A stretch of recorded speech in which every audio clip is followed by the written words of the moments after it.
Welcome to Flight Path, the show about where healthcare imaging is going and the people helping it get there. I'm Mike Moore. We're starting the series the way we mean to continue it, with a real conversation about the challenges healthcare organizations face in enterprise imaging and how they overcome them. And there's no better place to begin than with our CEO at Mach7 Technologies, Teri Thomas, who just passed her 1 year mark in the role. Today, we'll trace Teri's path into this industry, what brought her to Mach7, talk about what she's been hearing from customers over her first year, and look at where she thinks this is all headed. Teri, welcome to Flight Path. Thank you so much, Mike. All right, let's go ahead. So, 1 year in, how are you feeling about things? I'm more optimistic than I've ever been. It's been such an exciting year, absolutely transformative for Mach 7. And I think more than anything, it reinforced to me the tremendous opportunity that Mach 7 has to make an impact on this industry. So I feel really good. That's great. Let's take a step back and kind of follow your path that led you to Mach 7. So, before healthcare imaging was even on your radar, where does your story in this industry start? Sure. The story in the industry for me starts actually at the point of me having a decision to shift from being a direct healthcare provider. I was on the med school path, I was a nursing assistant, and was fascinated with healthcare. But I did a little foray into healthcare technology, helping a hospital move from purely paper based registration systems into their first electronic systems. And I got that bit of potential. Wow, you can make an impact on far more patients in technology than seeing them one at a time. So I started off in the electronic medical record world and I worked for Epic for over 20 years. I did a ton of different roles at Epic, from project management, implementation, sales, moving into a more management role. And I really embraced how technology can actually touch the patient. That was always something that drove me then, and it still drives me now. So, as I evolved from an electronic medical record, a champion for my chart, empowering patients with better understanding of their overall health picture, I started leaning in on understanding the actual pictures.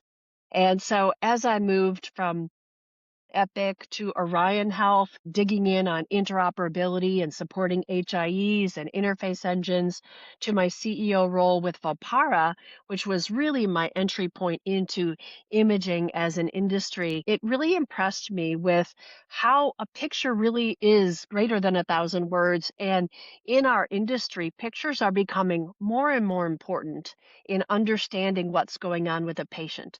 It's not just the lab results. It's not just the story of the visits, but really, as a modality eh, component of the patient's story, the not just x-rays, but videos, patient-generated images, ultrasounds. Even as I became a nurse and went back into direct patient care, I realized that there's so much more complexity to understanding all of the data underlying a patient's whole situation. What is their diagnosis? What is their treatment? What's the best way going forward? So with Volpara, really digging in on breast imaging in particular, which is one of the most complicated imaging areas that exist. You've got digital breast tomosynthesis, very large images, highly regulated, and you're looking for cancer and potential for cancer. It really struck me about the potential in areas like AI, which led me to, I was chief commercial officer for Lunit, an AI leader in this industry. And so, that brought me into looking at chest x-rays and other areas outside of just breast.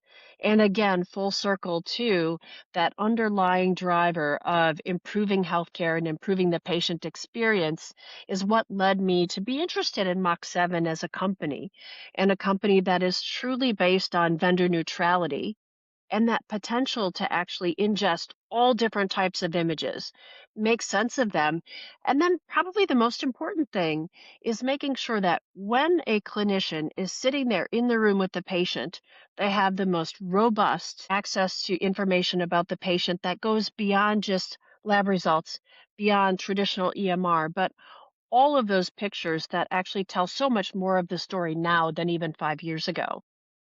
That's really what brought me to this seat, and that's part of what motivates me in driving an increased breadth of what Mach 7's taking on and leaning in on that AI experience to help drive a stronger set of tools that can help clinicians make better decisions. Yeah, it's a common theme that I've heard as I've interviewed a lot of CEOs and founders in tech who have a clinical background or aspired to, right, as kind of you were in your early years and then went back to school and got more education to give you a clinical role. It's just to me, it's always like, oh, I see someone and they seem like so great and so smart. And I think like, how could you give up that, the patient interaction? But it is that desire oftentimes to help at a much greater scale than what you could do one to one or, with a patient and their family. And so it is a trade-off, I'm sure, for you and for others who have that clinical background. But what a great opportunity to try to help people at scale. And ultimately, technology and the healthcare system are those two things that are touching everyone's lives at this point. I'll share with you, it's funny, I had a moment when I'd been at Epic for several years and, I'd gone through all of my pre-med requirements. I was thinking I was doing a technology thing for a while, but I was going to go back to med school and see patients.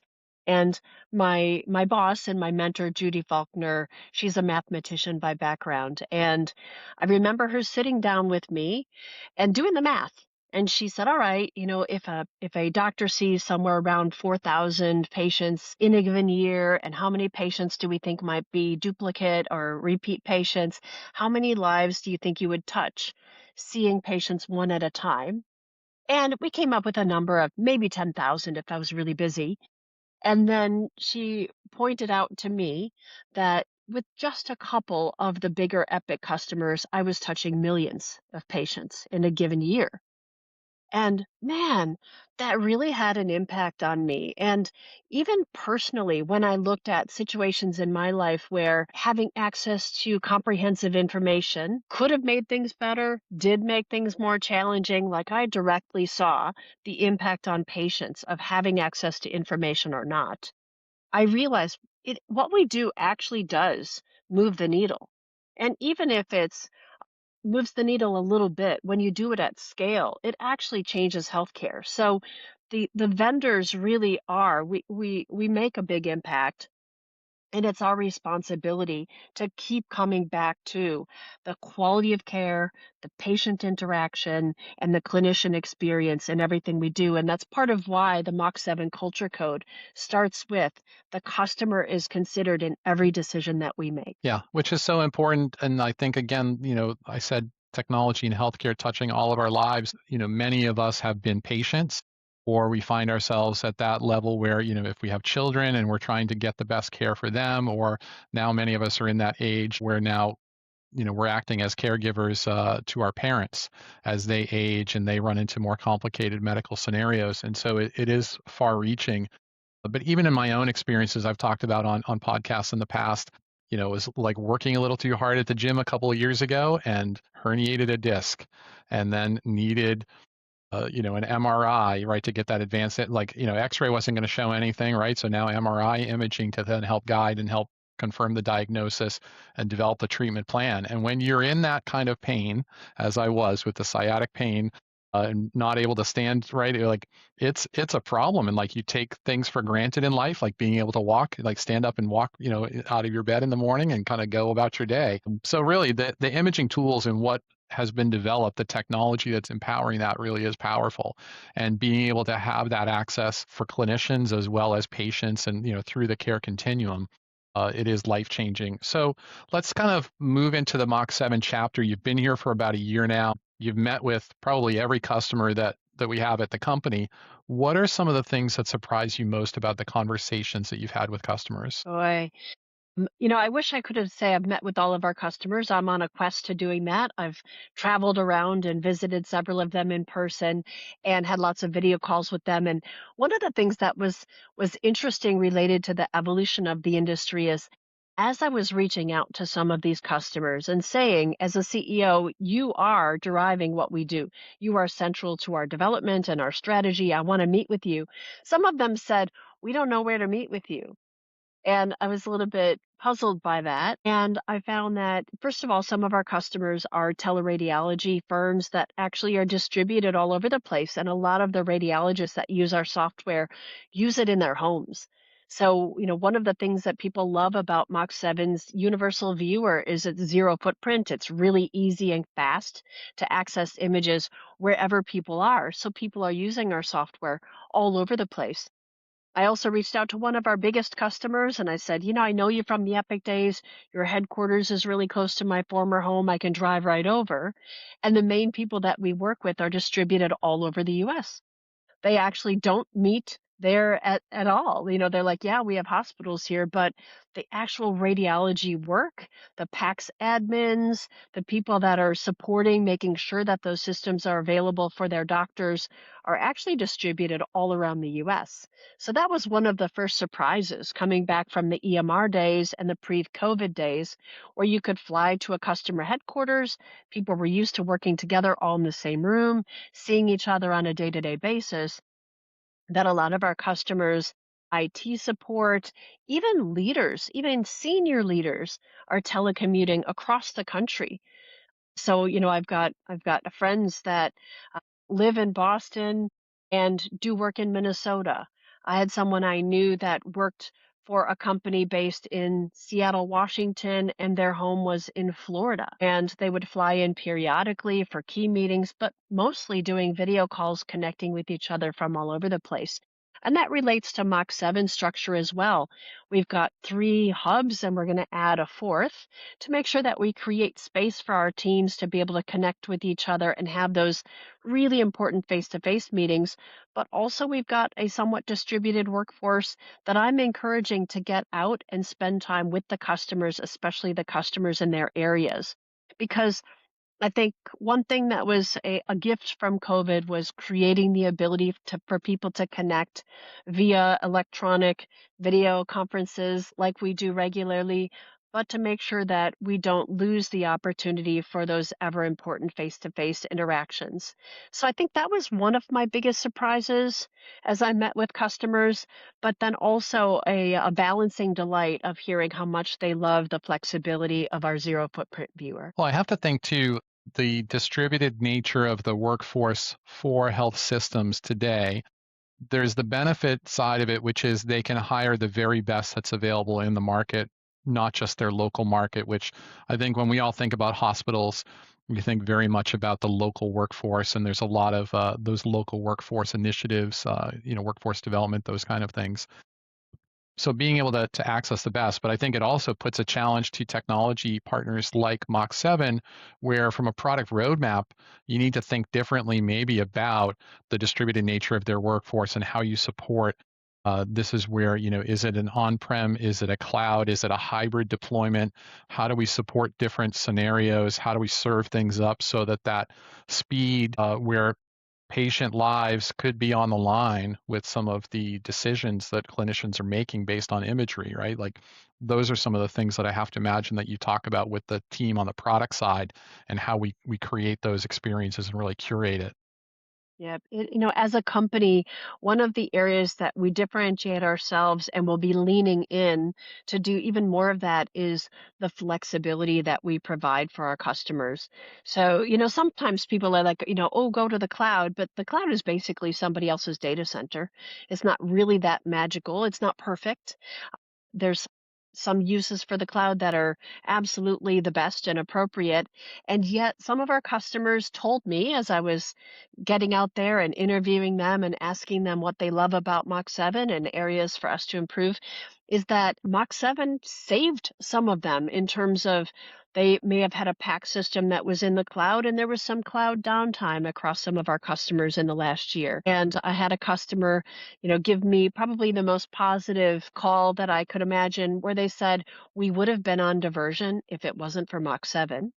We had Mach 7 in an architecture that enabled us to have access to images on-prem, and our cloud provider was down. And it's really gratifying for me as a nurse, as a direct care provider in the past, and somebody who's passionate again about that patient experience, to know that we could provide that safety net in a situation in which a one size doesn't always fit all. and to make sure that our customers are hedging their bets. That, if their main PACS provider is very cloud focused and that system goes down, whether it's the PACS provider going down themselves, which does happen for upgrades and things, no vendors are perfect. But also if AWS or Azure, if there's any problem with those data centers, making sure that patient care still can happen in the best quality way possible is a big driver for us at Mach 7. Well, and that's the worries of our customers, the health systems and all the things that they're trying to do and how they're trying to control costs and kind of keep their data moving and getting it to the right people, especially where they may have distributed clinicians that are helping, right? And again, time is of the essence with many of these decisions. Yes. Patients are waiting, other kind of downstream treatment plans, what we're going to do for therapies or surgeries or all the other things. We're waiting on imaging. That's, Yep. I'm sure a big worry. What are some of the other kind of key worries related to imaging that you've heard from some of the customers you've spoken with? Yeah, cybersecurity is always at the forefront. It's really important for Mach 7, but also something that we hear with our customers. As AI becomes stronger and stronger as a support to diagnosis, as a workforce and workflow improvement tool, and there's some amazing things happening with the AI providers out there.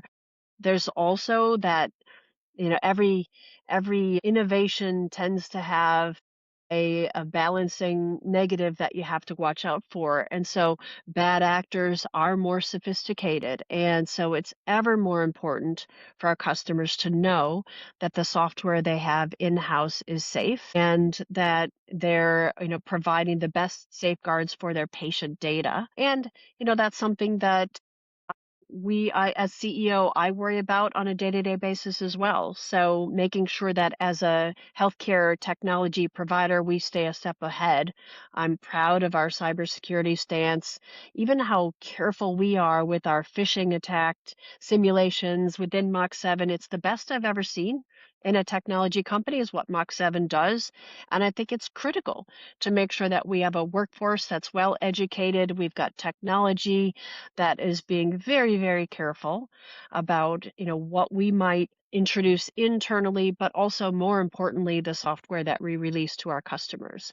So I would say that's probably one of the top two or three worries that I hear from our customers, and it's one of the top two or three things that I address on a daily basis for Mach 7. Yeah, I think one of the things too that we talked about, and we were together in person at SIM in Pittsburgh in June, just a couple of weeks ago, as we record this. And I know that there was a lot of conversation, of course, at the conference about AI, and you talked a bit about AI.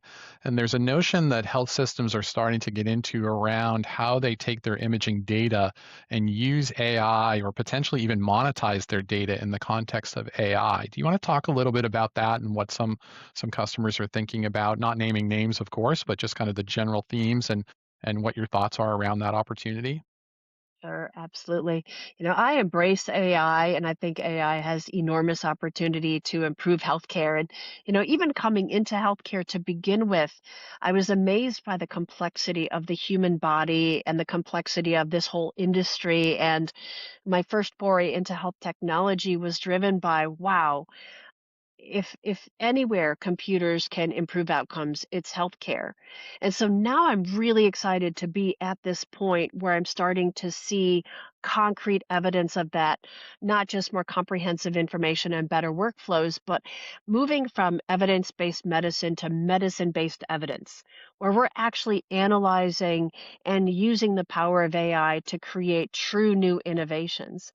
Now, in my last job with Lunit, AI was central in what we were doing, and that was pure diagnostic AI. And, to me, that's of course exploding in imaging more than anywhere else in healthcare. But, when I look at what's happening with this industry, it is one that has to move at a pace that is aligned with being very careful and creating trust.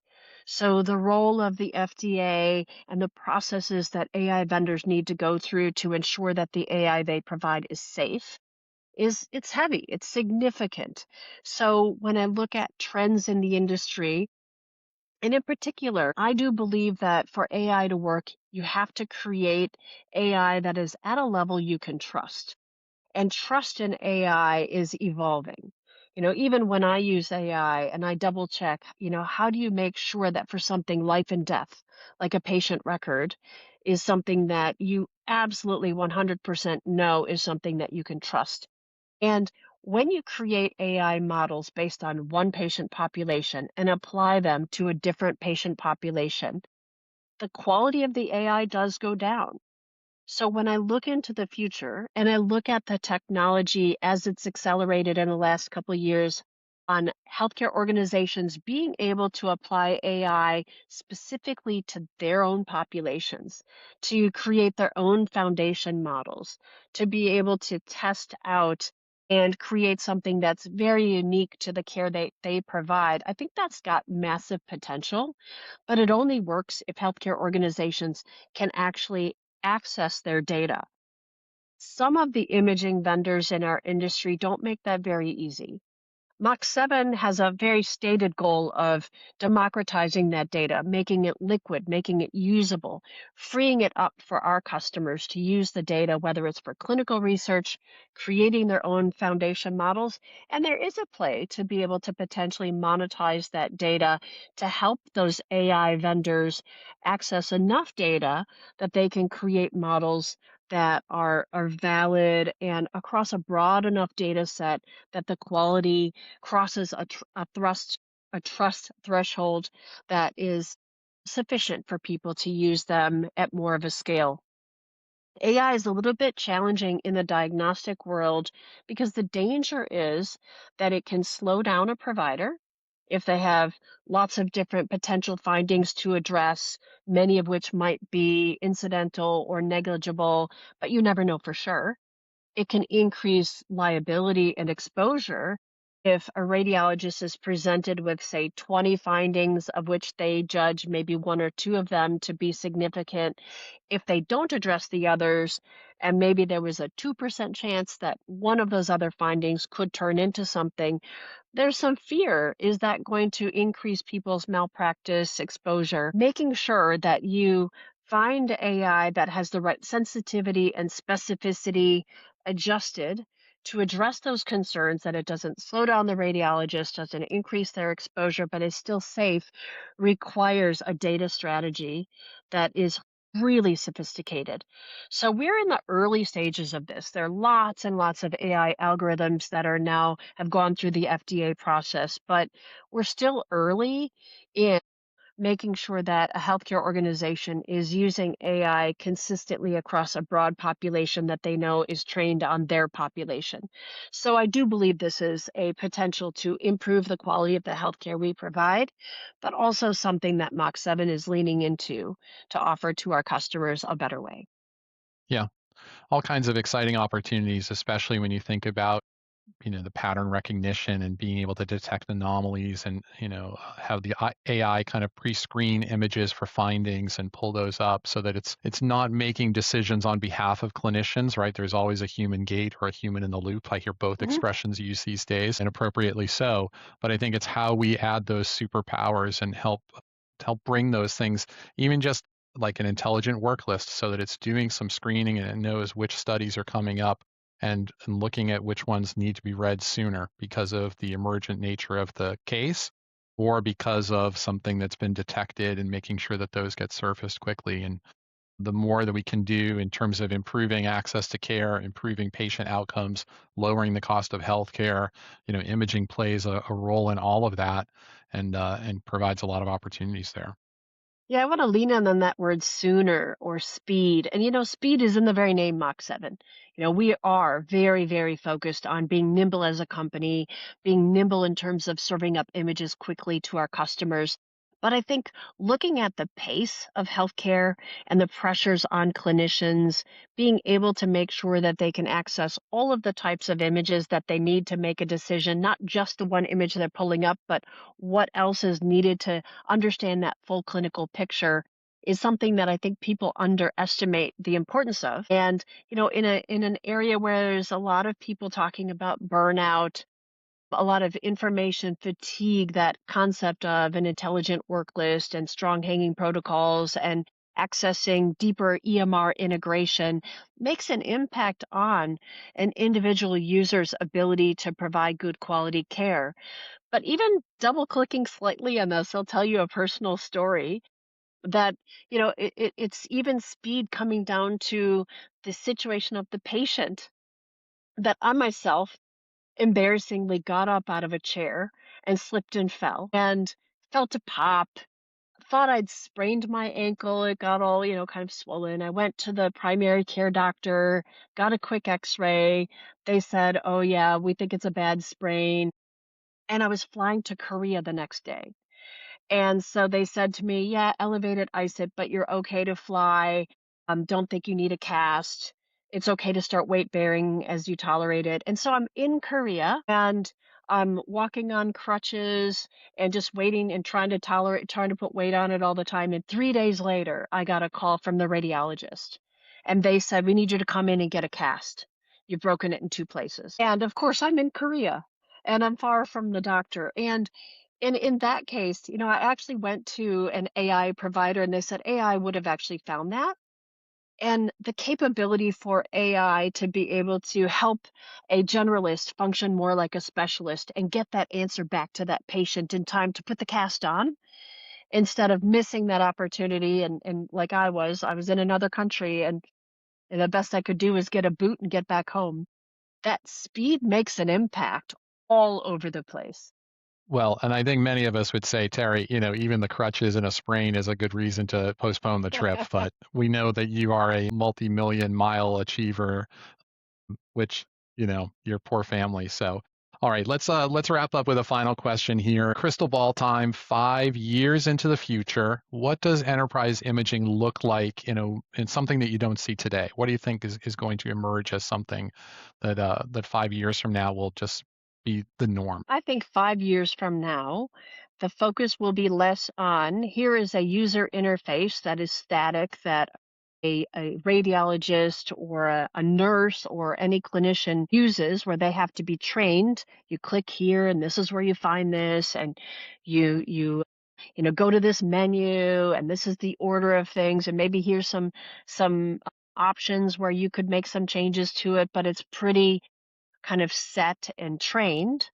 I think the experience for the user in 5 years is going to be I'm a user and I have this need. Now create for me a tailored interface that's appropriate for my patterns, that learns me instead of me learning it.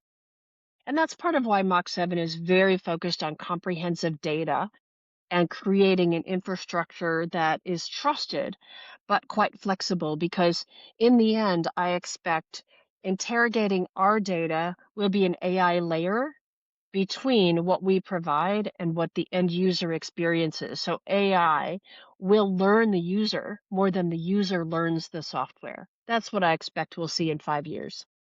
Yeah, and I think that I'm just thinking, early signs are here, right? That Yeah. creating an interface of your own, reverse engineering a piece of commercial software and making it how you want it, using AI tools and by simply talking to it in natural language. So I think that's a pretty great prediction. So, all right, well, Terry, thank you. This is a great place to start the series. That's episode 1 of Flight Path. If this resonated, follow the show so you don't miss what's next, and pass it along to someone in your world who's thinking about the same questions. Until next time, smooth skies.